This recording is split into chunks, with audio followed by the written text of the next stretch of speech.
पढ़ा था ये बॉर्डर आ रहा है दोनों, ठीक है।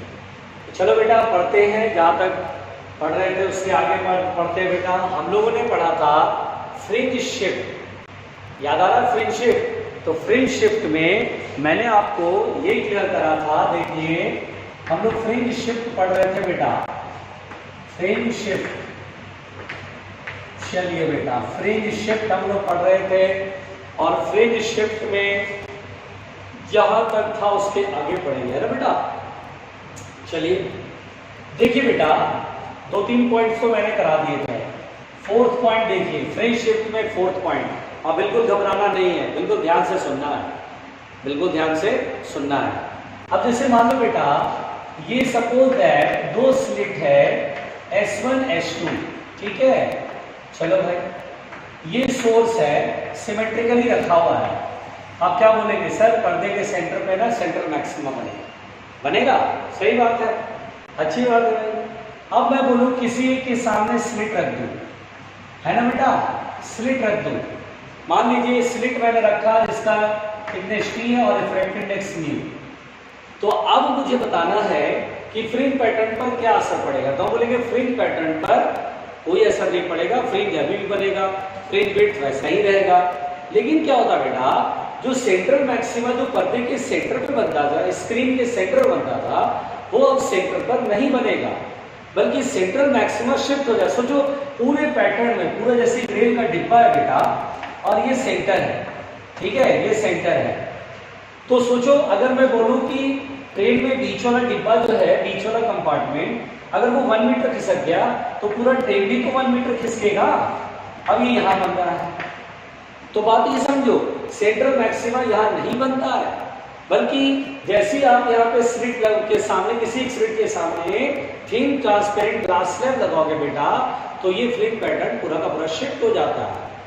अब सवाल उठता है, सर शिफ्ट होगा तो सेंट्रल मैक्सिमा अगर शिफ्ट होगा तो पूरा पैटर्न शिफ्ट होगा, तो शिफ्ट ऊपर की तरफ होगा कि नीचे की तरफ होगा? तो हम बोलेंगे ऊपर की तरफ।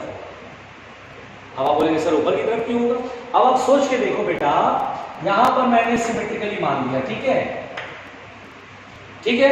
चलिए अब सेंट्रल मैक्सिमा, मैं बोलूंगा सेंट्रल मैक्सिमा ऊपर शिफ्ट होगा। क्यों भाई? अगर आप थोड़ा गौर करो, चलो ये सेंटर है, यहां से लाइट यहां तक पहुंची, यहां से लाइट यहां तक पहुंची। अब एक बात बताओ, ये तो पूरा एयर है, लेकिन यहाँ पूरा भी एयर नहीं है, यहां से यहां तक एयर है, लेकिन यहाँ मीडियम बदल गया। तो यहां पर मीडियम बदल गया, तो सोचिए बेटा, अगर मैं क्रेस्ट बोलूं, यहां से क्रेस्ट बोलूं, तो क्रेस्ट यहां से चलेगा कि मार्केट में फंस गया, ऐसा समझो स्पीड कम हो गया, उतनी देर में वाला क्रेस्ट यहां पहुंच जाएगा। ऐसा सोचेंगे बेटा कि इसको ज्यादा रास्ता, ज्यादा दूरी तय करनी पड़ रही है, इसको देर समय यहां तक आने में देर लग रहा है, ज्यादा देर लग रहा है। क्यों भाई? क्योंकि बीच में स्लैब आ गया, स्लैब के अंदर लाइट चलेगी तो क्या लाइट की स्पीड कम नहीं हो जाएगी? बिल्कुल कम हो जाएगी। यहां पर कोई प्रॉब्लम नहीं, यहां तो पूरा पूरा एयर ही है, लेकिन यहाँ एयर है, लेकिन यहाँ ग्लास स्लैब के अंदर स्पीड कम हो जाएगी, तो ये पीछे हो जाएगी, ये जल्दी पहुंच जाएगा। तो यहाँ पर बेटा जब सेंट्रल मैक्सिमा यहाँ पर हम बोलते थे, ये स्लैब नहीं होता था, एयर में डिस्टेंस, पार्ट डिफरेंस 0। दरअसल यहाँ सेंट्रल मैक्सिमा ऊपर शिफ्ट हो जाएगा, सेंट्रल मैक्सिमा कहीं यहाँ होगा। सेंट्रल मैक्सिमा वो पॉइंट होता बेटा जहां पर पार्ट डिफरेंस 0 होता है। एक बात हमेशा याद रखिए, जिधर आप स्लैब लगाओगे, इस स्लिट के सामने स्लैब लगाओगे तो पैटर्न उधर ही शिफ्ट होगा। स्लैब नीचे वाले के सामने लगाओगे तो पैटर्न नीचे शिफ्ट होगा।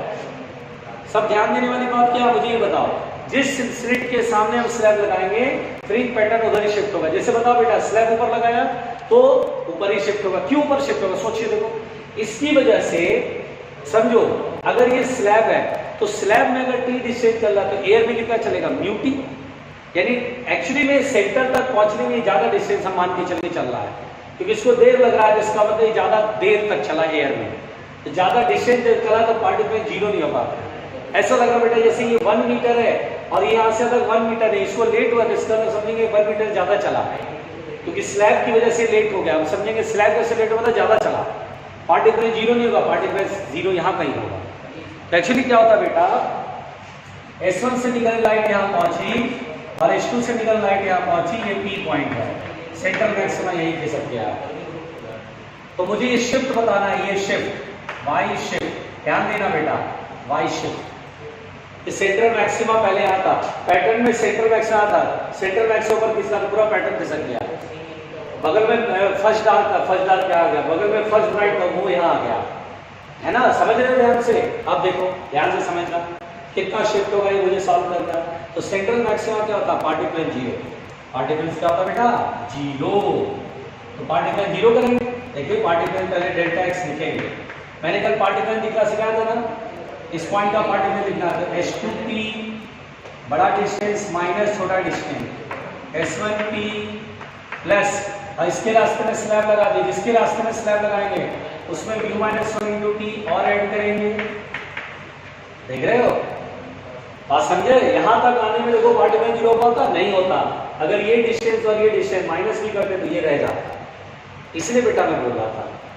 अच्छा ये ठीक है, पार्टिकल्स क्या होना चाहिए, सेंट्रल मैक्सिमा का पार्टिकल जीरो होता है, h2p minus s1p minus plus minus minus mu minus 1 into T.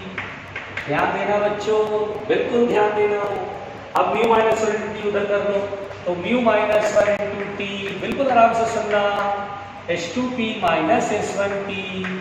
और अगर आप बेटा थोड़े से समझदार है तो ध्यान देना, h2p माना अगर ये स्लैब नहीं है, सोच के देखो, अगर ये स्लैब नहीं होता और मैं यहाँ का पार्टिकल बोलता तो h2p माइनस s1p क्या करते थे पहले, जब स्लैब लैब नहीं रहता था तो करते थे कि चलो सेंट्रल मैक्सिमा तो पार्टिकल जीरो, यहाँ पर h2p माइनस s1p, तो ऐसे करके निकाला करते थे पार्टिकल d sin थीटा, मतलब h2p माइनस s1p यही आता था, d sin थीटा आता था बेटा, डेल्टा x और d sin थीटा, मतलब h2p में से s1p यानी ये d sin थीटा आता था।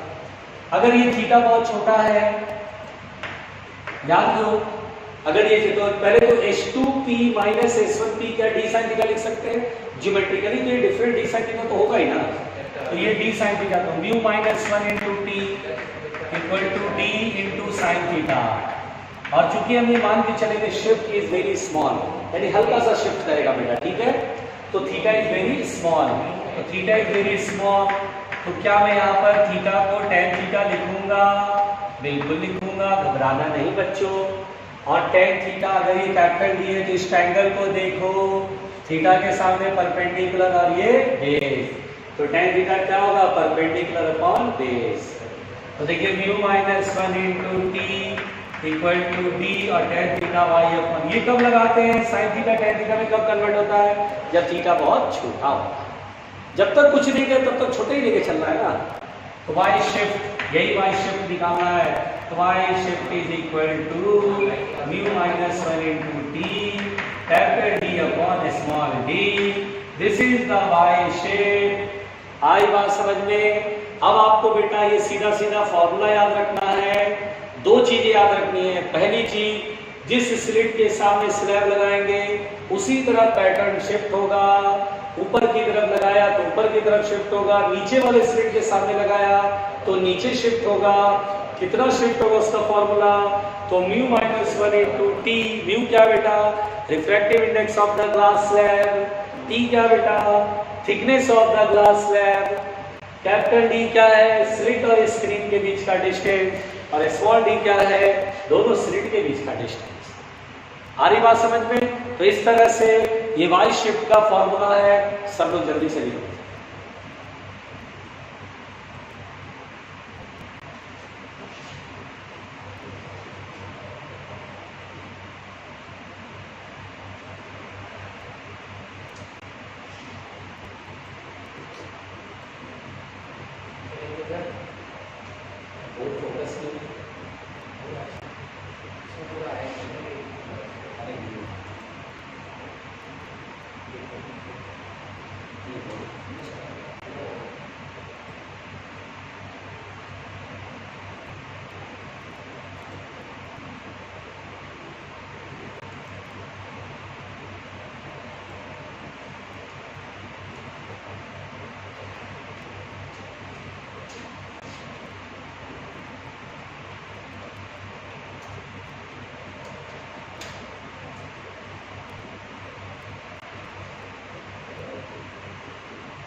तो बच्चों जल्दी जल्दी लिखो।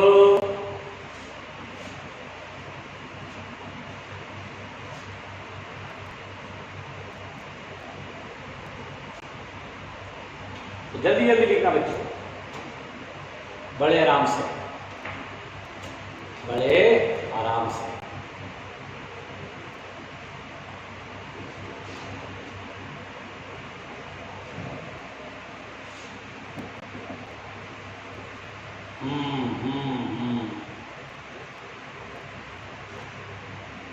जल्दी लिखो।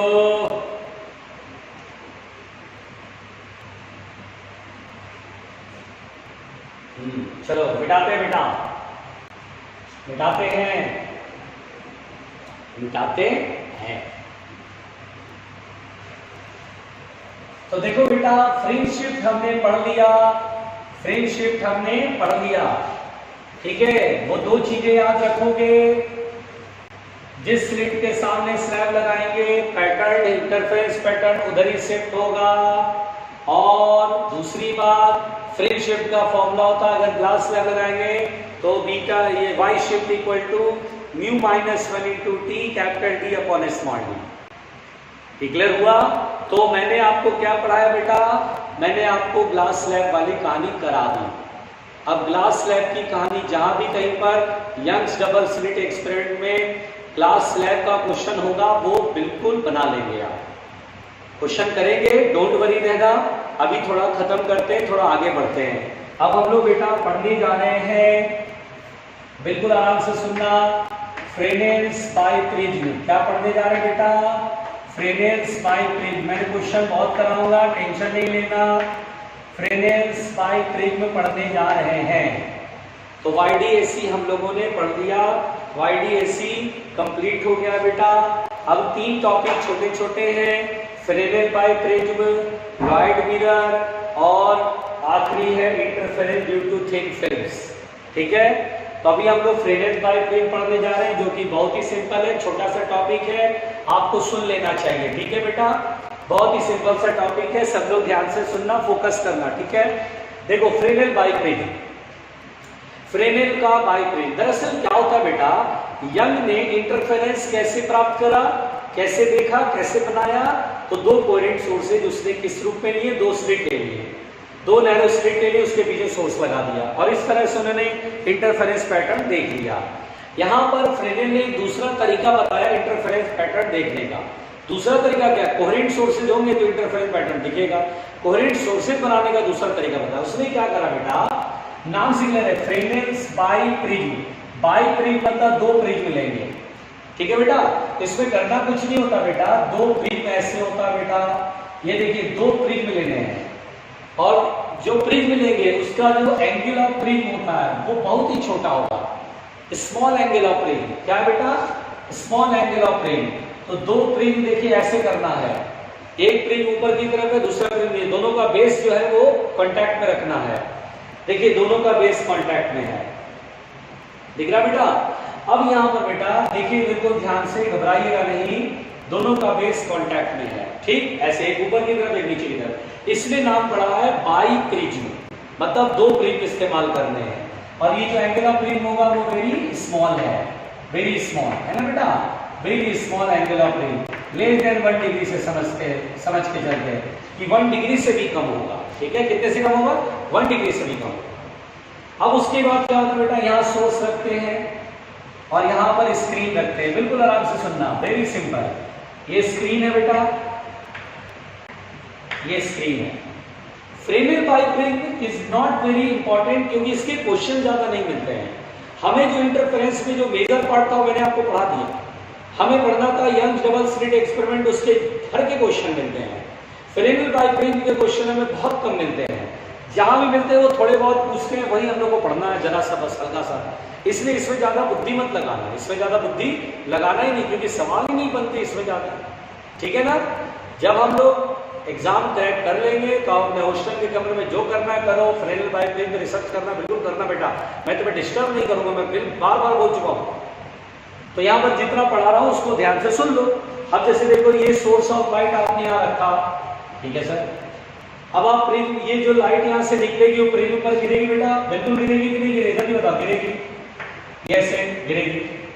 तो क्या होता है बेटा कि जब ये गिरेगी तो जैसे ये इधर की तरफ, याद है प्रिज्म अपने बेस की तरफ मोड़ता है, याद है ना, प्रिज्म अपने थर्ड साइड की तरफ मोड़ता है।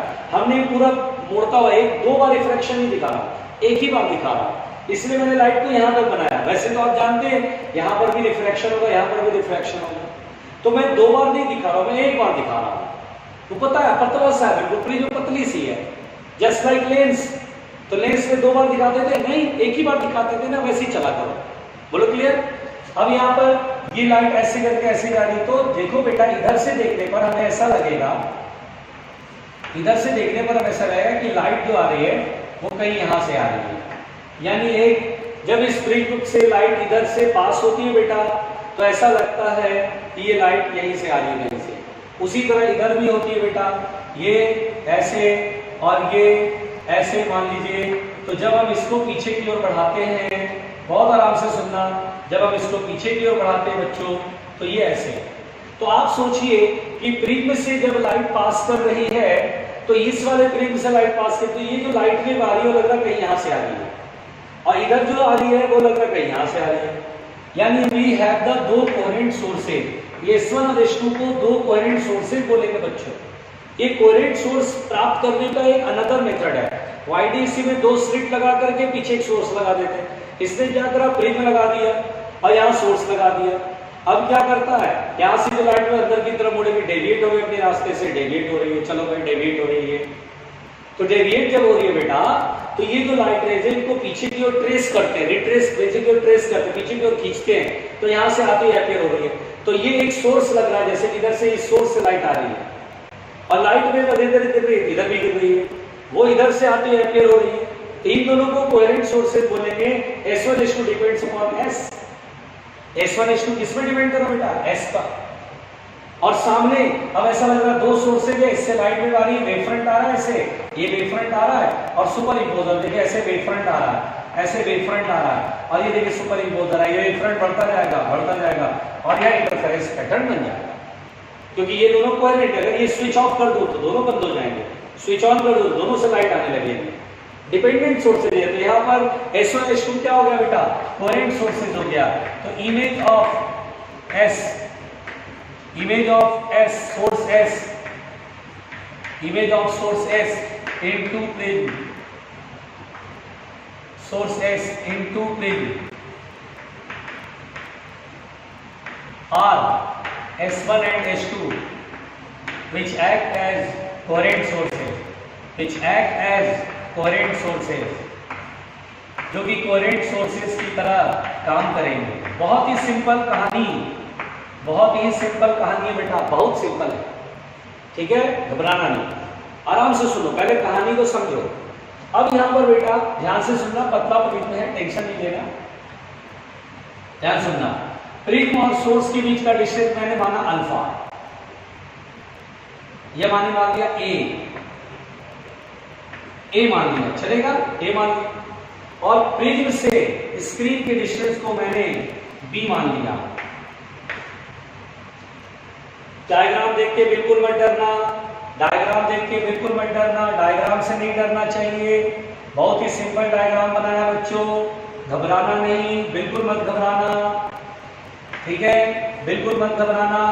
घबरा के क्या करोगे, सिंपल तो कहानी है, सिंपल तो कहानी है, देखो कितना आराम से बनाया है मैंने, ठीक है बेटा। अब यहाँ पर प्रिज्म और सोर्स के बीच का डिस्टेंस कितना है, ए, और ये क्या है बेटा, बी। पहली बात बेटा बताओ, ऐसा नहीं लग रहा है कि YDAC में जैसे दो स्लिट होता था S1 S2, तो स्लिट और स्क्रीन के बीच का डिस्टेंस कैपिटल D कहलाता था। यार कैपिटल D क्या होगा बेटा, कैपिटल D क्या होगा बताओ, ये स्लिट है बेटा और ये स्क्रीन है, तो स्लिट और स्क्रीन के बीच का डिस्टेंस कितना होगा, तो हम क्या बोलेंगे, A प्लस B। यानी स्लिट और स्क्रीन के बीच का डिस्टेंस को कैपिटल D से दिखाया करते थे ना, बहुत सिंपल था यार, A प्लस B। लो जी हो गया जी, पहले तो समझ में आया कि कहीं भी फॉर्मूले में कैपिटल D, हम अगर YDAC वाला फॉर्मूला लगाएंगे तो capital D A plus B लिख लेंगे। अच्छा फिर सुनो, दोनों स्लिट के बीच का सेपरेशन, तो स्लिट का सेपरेशन कैसे निकाला बेटा वो सुनो। देखो यहाँ पर बेटा ये लाइट ऐसे जा रही है और फिर ऐसे गई, तो क्या ये डेविएशन हुआ डेल, और चूंकि एंगल ऑफ क्लिक बहुत छोटा है तो क्या डेल को मैं म्यू माइनस 1 इंटू ए लिख सकता हूँ, यानी डेविएशन मुझे मालूम है म्यू माइनस 1 इंटू ए, यानी बेटा ये समझो ये एंगल मालूम है, क्या उतना ही एंगल ये भी होगा, क्या उतना ही एंगल ये भी होगा डेल, बताओ जल्दी कॉरेस्पॉन्डिंग एंगल, ये लाइन और ये लाइन पैरेलल है, और सोचो ये ए है तो ये वाला डिस्टेंस मैं नहीं निकाल सकता हूँ, बताओ दोनों स्लिट के बीच के डिस्टेंस को स्मॉल डी से निकाल देते तो क्या ये d/2 है, तो देखो बेटा ये वाला ट्रायंगल जो मेरी उंगलियां चल रही दिखाई दे रहा है, ये उंगलियां ये राइट एंगल ट्रायंगल कुछ नहीं है यार, कुछ नहीं है, आप खामा का घबरा गए, बताओ यार ये डेविएशन डेल बराबर म्यू माइनस 1 भी लिख सकते हैं, मान के चलिए मिनिमम डेविएशन, टेंशन मत लो, अब ये डेल तो ये डेल नहीं होगा, क्या बताओ जल्दी, तो ये बड़ा सा ट्रायंगल दिख रहा है क्या, थीटा के सामने परपेंडिकुलर और ये बेस, तो अब लोग क्या बोलेंगे tan del is equal to होगा, tan del is equal to होगा perpendicular upon base d/2 into A, तो अगर मुझसे कहेगा d बराबर लिखो तो d बराबर होगा 2a tan डेल, और tan डेल में डेल तो छोटा है ना यार, डेल तो छोटा है ना बेटा, क्योंकि म्यू माइनस 1 इंटू ए में del is very small, del is very small, तो म्यू माइनस 1 इंटू ए में tan डेल को डेल लिख दिया, क्या tan डेल को डेल नहीं लिखूंगा, अगर डेल में एंगल छोटा है तो tan हट जाता था ना, हटा दिया 2a डेल, तो d बराबर कितना हो जाएगा 2a ब्रैकेट में म्यू माइनस 1, म्यू क्या बेटा refractive index of the prism, अब देखो स्मॉल डी निकल गया कैपिटल डी निकल गया, यही काम होता बस, अब बोलता अच्छा इंटरफेरेंस पैटर्न बनेगा, बिल्कुल बनेगा, देखो इंटरफेरेंस पैटर्न में ये सेंटर मैक्सिमा फिर मिनिमा फिर मैक्सिमा फिर मिनिमा फिर मैक्सिमा, ये minima maxima minima maxima minima maxima, ये बोलेगा यार फ्रिंज विड्थ बताओ, पोजीशन पोजीशन का क्वेश्चन नहीं आता है कि पहले ब्राइट का पोजीशन थर्ड ब्राइट का पोजीशन, वो तो वही फॉर्मूला लगता है, और फ्रिंज विड्थ पूछा जाता है, अक्सर पूछा जाता है फ्रेनेल बाय प्लेन में फ्रिंज विड्थ बताओ, बोले कि फ्रिंज विड्थ भी सेम रहेगा भाई जैसे YDSC में पढ़ा था, YDSC में फ्रिंज विड्थ क्या पढ़ा था बेटा, beta equal to D lambda by small D, वो भी यहाँ लगेगा सेम, बस कैपिटल डी की जगह क्या है a plus B, capital D D lambda upon small D की जगह क्या है 2a म्यू माइनस 1, हो गया फ्रिंज विड्थ, चलो पहुंचे यहाँ पर,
कैपिटल ए होगा mu minus 1 into capital A छूट गया, हाँ 2a डेल डेल की value mu minus 1 into capital A, बेटा कैपिटल ए छूट गया था,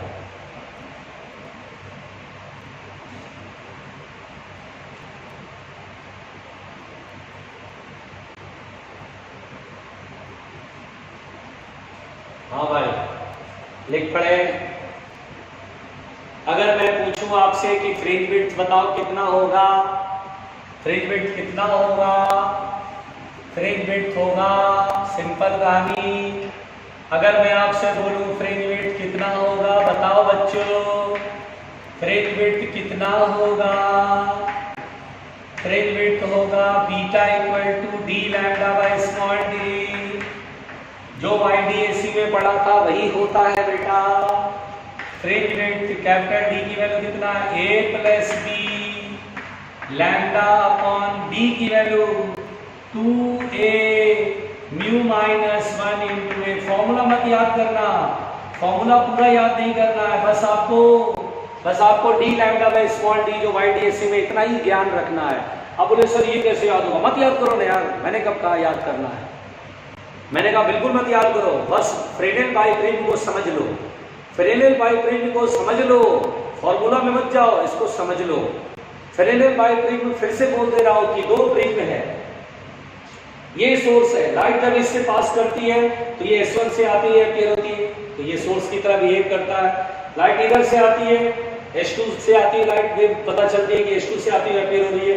S1 H2 दो कोहेरेंट सोर्स की तरह काम करते हैं। We have the interference pattern. बोलेगा फ्रिंज वेट, बोलना D lambda by small D. Capital D क्या है? स्क्रीन, और दोनों स्लिट समझना, दोनों सोर्स स्लिट की तरह है, कैपिटल डी। अपने आप आपको पता चल जाएगा, अच्छा ये डिस्टेंस मालूम है, अच्छा ये डिस्टेंस मालूम है, अरे कैपिटल डी मिल गया। फिर आप बोलेंगे स्मॉल डी, स्मॉल डी कैसे निकालोगे? तो देखो ये लाइट ऐसे गई, यहाँ मुड़ गई, ये डेविएशन डेल हुआ, म्यू माइनस 1 इंटू ए। अब इसी डेविएशन को यहाँ समझो, ये एंगल कॉरेस्पॉन्डिंग एंगल, tan का फॉर्मूला लगा दिया, tan theta perpendicular on base, इससे अपना डेल निकल के आ गया, tan थीटा डेल पर, तो d बराबर 2a डेल, और डेल की वैल्यू म्यू माइनस 1 इंटू, फिर रखना, अपने आप सॉल्व हो जाता है। पहले तो ये पूछेगा ही बहुत रेयर, और इतने लेवल पे जाकर के तो बहुत ही रेयर ऑफ द रेयरेस्ट पूछेगा, ज्यादा होगा फ्रेनेल बाइप्रिज्म में पूछ लेगा थ्योरेटिकल टाइप के क्वेश्चन। फिर सुनो बेटा, इधर नीचे बिठा दूं, ये लिखो, जान मत दे देना, बस बहुत ही सिंपल है।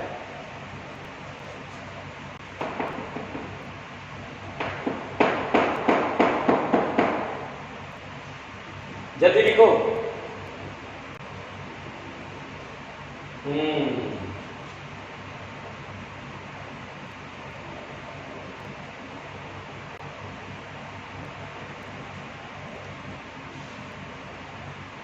हो गया। अगर आपसे बोलता है कि सर YDSC में कंडीशन फॉर मैक्सिमा जो पढ़े थे, क्या यहाँ भी वही होगा? तो बोले यस, कंडीशन फॉर मैक्सिमा यहाँ भी होगा, कोई अंतर नहीं है। जो YDSC में था फ्रेनेल बाइप्रिज्म में भी कोई अंतर नहीं, बस वहाँ 2 स्लिट था, यहाँ 2 प्रिज्म से 2 सोर्स बनाए गए, बस इतना ही अंतर होता, बाकी किसी चीज का अंतर नहीं है। अगर मैं आपसे बोलूं कंडीशन फॉर मैक्सिमा बोलो, तो कंडीशन फॉर मैक्सिमा सिंपल बात है बेटा, सिंपल बात है बेटा।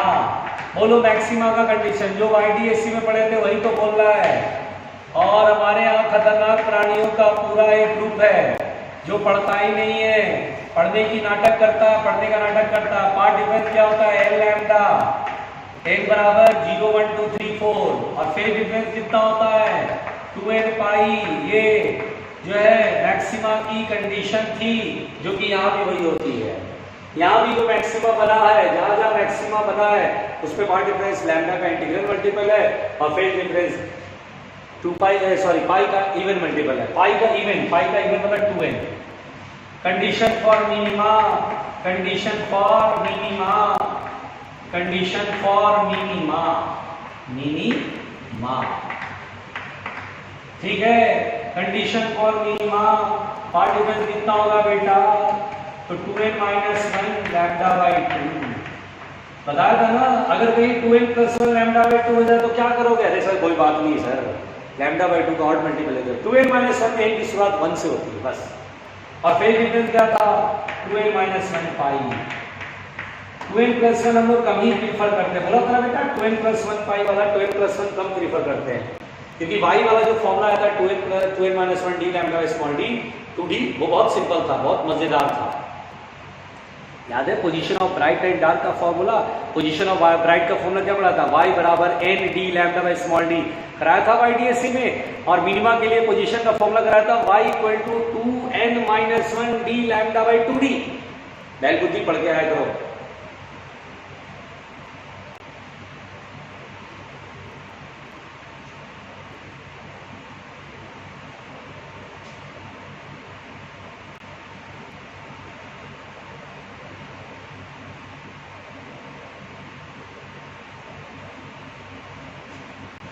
लिखो लिखो,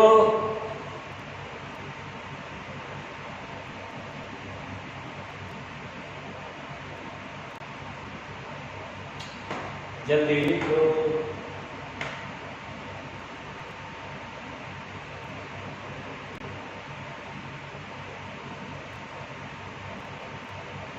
लिख पड़े।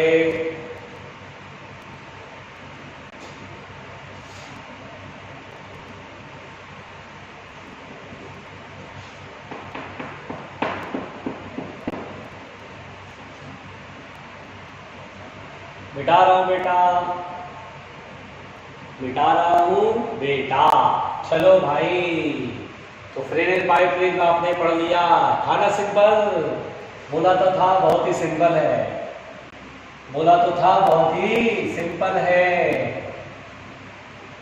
चलो आगे बढ़े, आगे बढ़े। फ्रेनेल बाइप्लेन में हमने पढ़ लिया।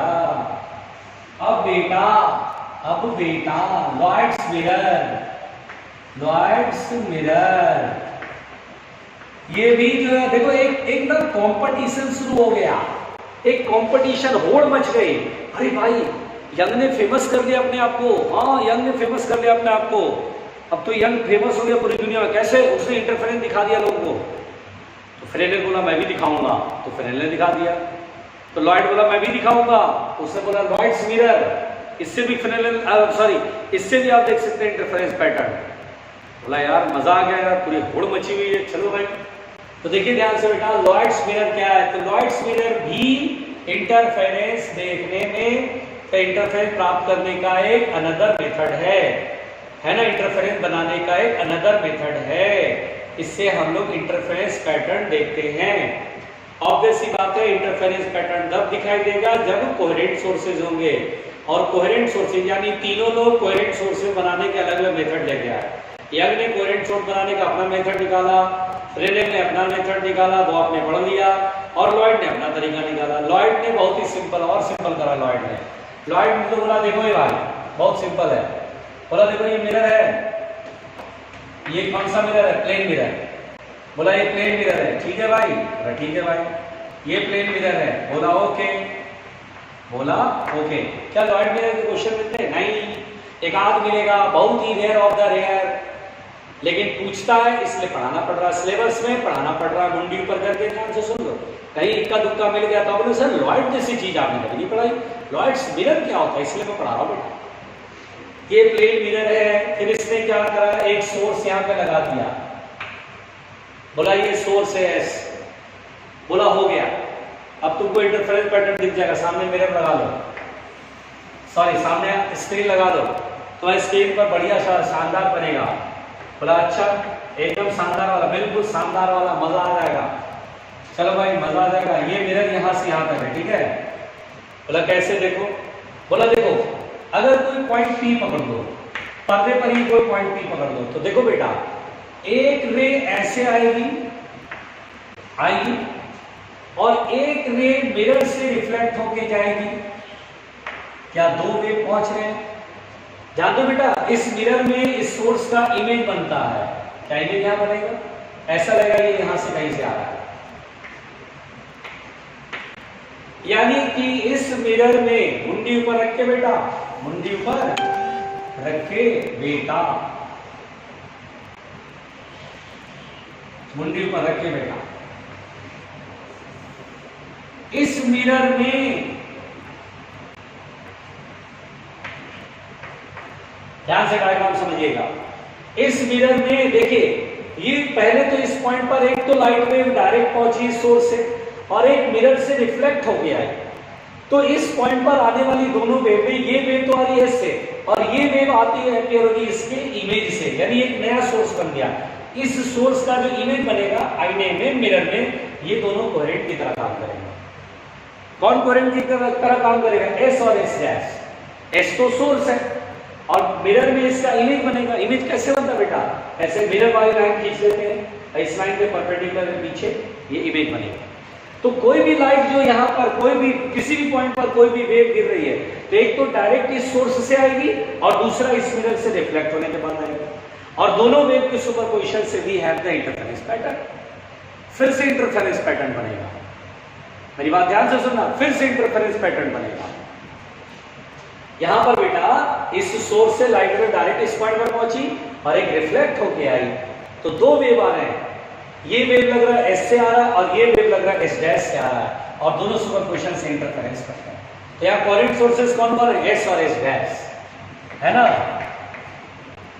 The image of the source, the image of the source S, the image of the source S in the mirror is S dash. S and S dash become coherent sources. S और S dash क्या बन जाते हैं बेटा? coherent sources. And we get the interference pattern on the screen. बड़ा मजेदार है। अरे भाई एक सोर्स एक बल्ब ले लो, मिरर लगा लो, सामने पर्दे पर इंटरफेरेंस पैटर्न बढ़िया मस्त दिखाई देगा। क्या कोहेरेंट सोर्सेस कौन कौन है? एस और एस डैश। एस डैश क्या है? एस का इमेज ही है, क्योंकि इस पर्दे पे गिरने वाली हर लाइट एक तो सोर्स से डायरेक्ट आएगी और एक मिरर से रिफ्लेक्ट होकर आएगी, और जो जहां पर मिरर से रिफ्लेक्ट होने वाली लाइट भी पहुंच रही है साथ में वहां इंटरफेरेंस आपको बनता चला जाएगा।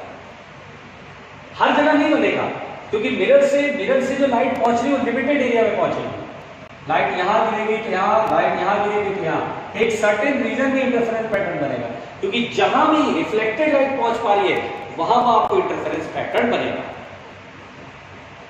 लिखो, जान दे दो। कल कराता हूं बेटा क्वेश्चन ना, कल कराऊंगा, डोंट वरी। मतलब नेक्स्ट लेक्चर में जब भी होगा तब मैं कराऊंगा क्वेश्चन। अब तो क्वेश्चन ही कराने, इंटरफेरेंस तो फिनिश ही है। लिख लो, इसे लिख लो।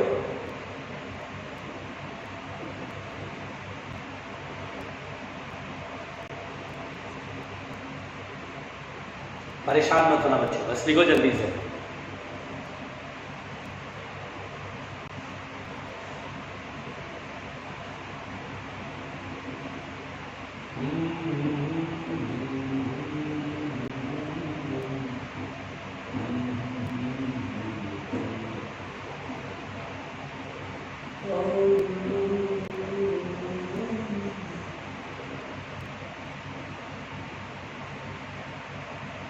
जल्दी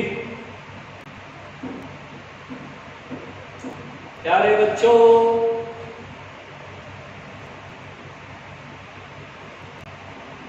एक ट्विस्ट है इसमें लॉयड्स मिरर में, ये कभी कभी पूछा जाता है बच्चों। एक छोटा सा ट्विस्ट है,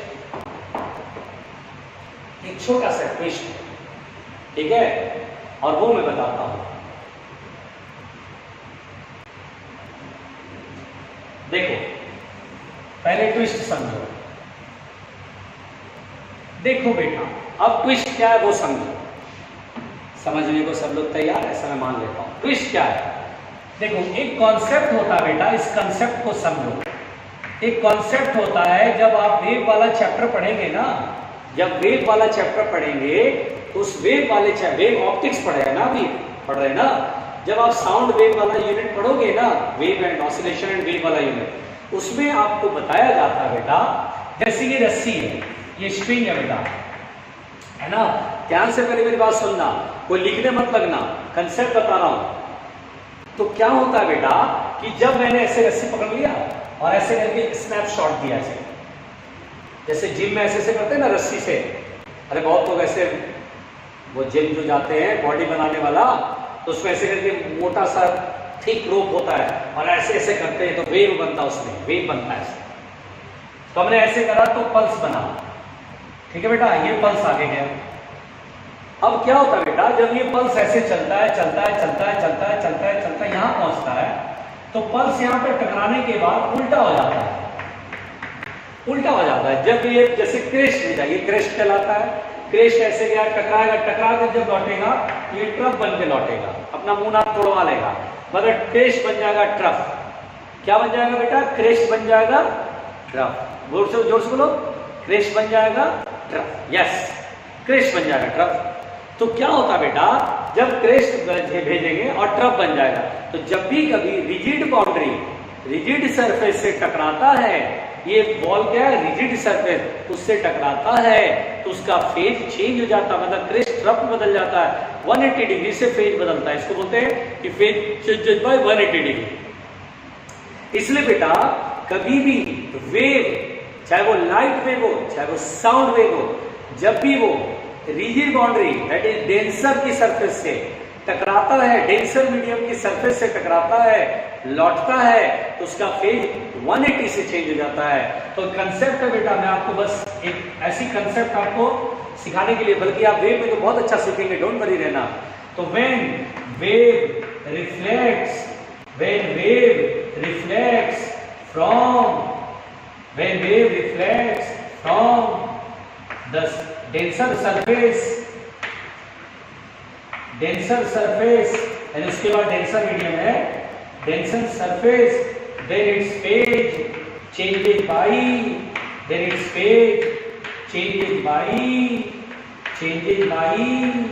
180 डिग्री, पाई से चेंज हो जाता है उसका फेज। अभी आप ऐसे समझो क्रेस्ट बन जाएगा ट्रफ, और ट्रफ भेजोगे तो क्या बन जाएगा? क्रेस्ट। उल्टा हो जाता है, क्रेस्ट भेजोगे तो ट्रफ हो जाएगा और ट्रफ भेजोगे तो क्रेस्ट हो जाएगा। इसको तो उलट गया, 180 डिग्री फेज चेंज हो गया। पहले कॉन्सेप्ट लिखो।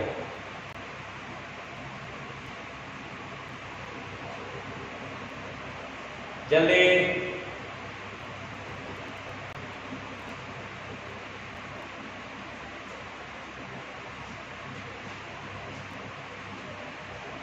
खतरनाक प्राणियों, जल्दी।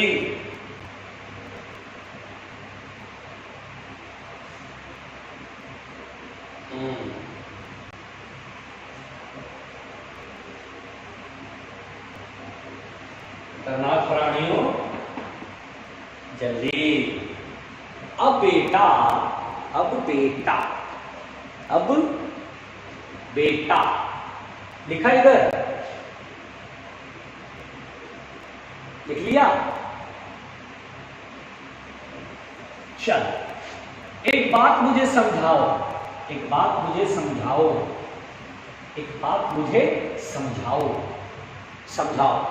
अच्छा बेटा एक बात बताओ, इस पॉइंट P पर जब लाइट वेव पहुंच रही है तो सोचो यहां से क्रेस्ट निकला, क्रेस्ट,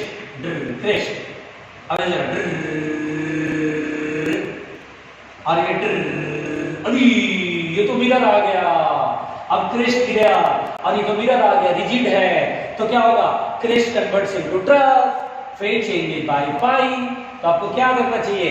जब लाइट वेव किसी मिरर पर गिरता है, गिरने के बाद रिफ्लेक्ट होता है, और जब भी रिफ्लेक्ट होगा तो फेज 180 डिग्री से बदल जाएगा, यानी क्रेस्ट क्या बन जाएगा? ट्रफ। अब ट्रफ चला, अब मान लो पहले ये क्रेस्ट पहले ही पहुंच गया। अच्छा, ये क्रेस्ट पहले पहुंच गया, तो मर गया, खत्म, क्योंकि पहुंच ही नहीं पाया। अब ये ट्रफ पहुंचा, और जब ये ट्रफ, ये वाला ट्रफ, जब ये ट्रफ यहाँ पहुंचा तो पता चला उस समय ये ट्रफ, इसके पीछे वाला जो ट्रफ है वो पहुंचा है, तो दोनों ट्रफ मिल करके ट्रफ मिलते तो मैक्सिमा, क्रेस्ट मिलते तो मैक्सिमा, क्रेस्ट और ट्रफ मिलते तो मिनिमा बनता है। अच्छा, तो यहाँ पर बेटा दरअसल क्या होता है, अब जो मैं बताऊंगा ये आपके लिए ट्विस्ट है, और स्मॉल ट्विस्ट है, आपको याद रखना है, क्योंकि बुद्धि तो है नहीं, खोपड़ी खाली है, खाली खोपड़ी को कितना मैं भरूंगा ताकि उसमें दिमाग आ जाए, है ना बेटा? तो खोपड़ी तो खाली है, पूरी खाली है, अंदर से खुरुच के निकाल दिया गया, सारा माल खाली है बिल्कुल अंदर, खुरुच के निकाल करके पूरा माल निकाल दिया, पता नहीं कहाँ भेज दिया तुम लोगों ने, दिमाग अपना बेच खाए, क्या किए पता नहीं, भगवान जाने, बस अंदर खाली है। बस ये जो खोपड़ा दिख रहा है आपका वो अंदर से बिल्कुल खाली है, ये नाक मुंह तो ऊपर से सेट है, बस अंदर कुछ नहीं है, कोई नस नर्व कुछ नहीं है। देखो मुंडी पर करके, यहां पर बेटा अगर आपसे बोलता है कंडीशन फॉर मैक्सिमा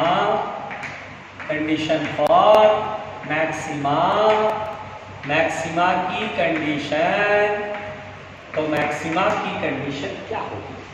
तो हम बोलेंगे सर क्योंकि यहाँ पर मिरर से रिफ्लेक्शन के बाद वहां वेव पहुंच रही है, YDAC में ऐसा दिक्कत नहीं आया था, फ्रेनेल में भी ऐसा दिक्कत नहीं आया था, लॉयड में प्रॉब्लम है कि मिरर से रिफ्लेक्शन के बाद पहुंच रहा है, तो सर सारा मामला उलट जाएगा। YDAC में जो कंडीशन फॉर मैक्सिमा होता था वो यहाँ पर लॉयड में मिनिमा हो जाएगा, और YDAC में जो मिनिमा होता था वो यहाँ मैक्सिमा हो जाएगा। अगर मुझसे कहेगा कंडीशन फॉर मैक्सिमा, तो path difference is 2n - 1 lambda by 2, सब उल्टा पुल्टा हो जाता है, सब उल्टा पुल्टा जाता है। बताओ ये उल्टा पुल्टा क्यों हो रहा है? क्यों हो रहा है बेटा? आंसर बताओ। तो बोलते हैं सर ये उल्टा इसलिए हो रहा है क्योंकि मिरर से रिफ्लेक्ट हो रहा है, मिरर से रिफ्लेक्ट होने पर इसका फेज बदल जा रहा है, मिरर से रिफ्लेक्ट होने पर फेज बदल जा रहा है। बात समझ में आ रही है? फेज बदल जा रहा है, इसलिए यहाँ पर लफड़ा हो रहा है। तो आपको याद रखना है कि YDAC में जो मैक्सिमम कंडीशन था और YDAC में जो मिनिमम कंडीशन था वो उल्टा पुल्टा हो जाता है, जो वहां मैक्सिमा था वो यहाँ मिनिमम, जो यहाँ मिनिमा था वो मैक्सिमा। अब जैसे YDAC में पार्ट डिफरेंस का फॉर्मूला होता था मिनिमा के लिए 2n minus one lambda by 2, यहाँ मैक्सिमा हो जाएगा। फेज डिफरेंस होता था 2n माइनस वन पाई, वहां मिनिमा का था, यहाँ मैक्सिमा। बोलो क्यों ऐसा हो रहा है? तो हम क्या बोलेंगे? सिंपल एक आंसर देंगे, sir it is due to the reflection of light from the mirror. Mirror से टकराने पर फेज चेंज आई का होगा। फिर सुनो, condition for minima, condition for minima, condition for minima, condition for minima, minima का कंडीशन। तो मिनिमा का कंडीशन क्या होगा? Path difference is L lambda. सोच रहे हो, जो YDAC में मैक्सिमम होता था यहाँ मिनिमा होता है। Path difference is L lambda, phase difference is 2n पाई। अब आप बोले सर थोड़ा एक फील कराओ, एक फील, एक फील होना चाहिए, ठीक है ना? अभी फील कराता हूं, पहले नोट तो करो।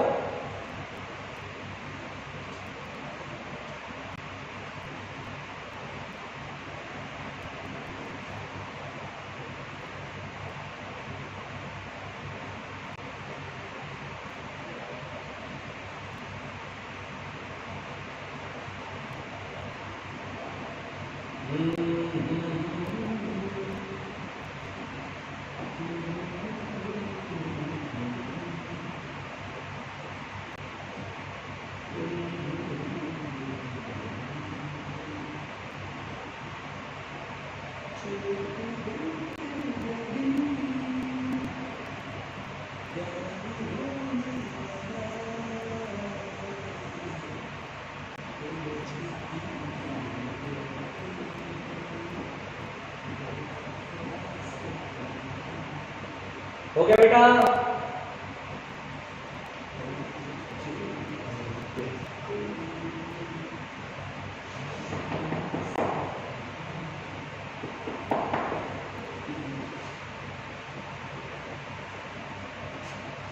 चलो अब एक बात बताते हैं, आपको थोड़ा फील कराते हैं, सर ये कैसे हो रहा है? करना बेटा फील? चलो देखो ध्यान से, ध्यान से देखो, सिंपल काम। अगर मान लो मैंने आपसे कहा, बिल्कुल आराम से सुनना बेटा, ये मिरर है, थोड़ा सा फील करना, ये सोर्स है, इसका इमेज यहां बन जाएगा एस, ठीक है? अब मैंने स्क्रीन को बहुत ही करीब ले आया, बिल्कुल यहां मिरर से बहुत ही क्लोज, मिरर के बहुत ही क्लोज। अब मैं बोलूं ये पॉइंट O है, यहां मैक्सिमा बनेगा कि मिनिमा बनेगा? तो बोलेंगे सर इस पॉइंट O पर मिनिमा बनेगा मैक्सिमा बनेगा। YDAC में हम लोग पढ़ते थे, ये स्लिट है S1 S2 और यहाँ पर्दे का सेंटर O होता था और सोर्स सिमेट्रिक होता था। बोलो मैक्सिमा बनता था कि मिनिमा बनता था?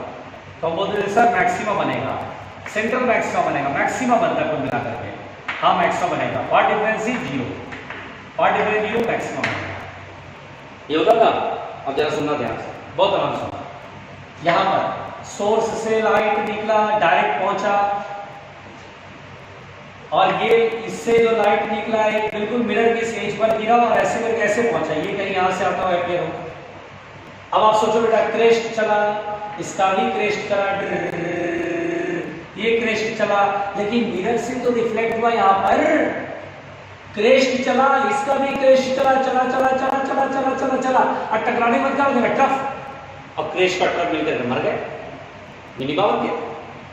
तो देखो ये ऐसा लग रहा है बेटा, लाइट यहां से आ रही है, ये लाइट लग रही है यहां से आ रही है, क्योंकि इस O पर दो लाइट पहुंचती है, एक डायरेक्ट और एक रिफ्लेक्ट होके। तो ऐसा लगता है ये यहां से नहीं आ रही है। ये डिस्टेंस और ये डिस्टेंस पार्ट डिफरेंस 0 है, ये नेग्लिजिबल है बेटा, ऐसा समझना। ये बिल्कुल ये डिस्टेंस और ये डिस्टेंस पार्ट डिफरेंस 0 है ना, लेकिन फिर भी मिनिमा बन रहा है। यहां बोलेंगे मिनिमा बन रहा है। या we have the dark, delta x बराबर 0, वहां डेल्टा x 0 पे मैक्सिमम बनता था ब्राइट,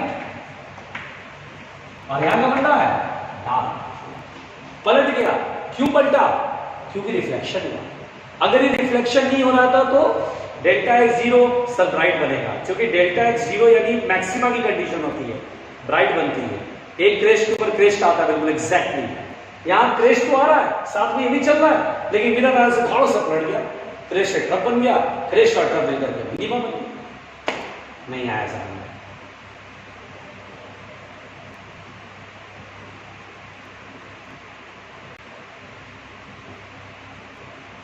बेटा लगता है तुमने मेरा गाना सुन लिया, मैं तो ऐसे ही गा रहा था यार छोटा मोटा है। ये समझ में आया, पहले आया, आगे बोल गए, ये फील होता है बेटा दरअसल, ठीक है, ये फील है दरअसल कि इसमें जो है जब भी मिरर से रिफ्लेक्शन होता है तो ट्विस्ट पकड़ में आया कि मैक्सिमा जो वाईडीएससी में था वो मिनिमा, और वाईडीएससी में जो मिनिमा था वो मैक्सिमा।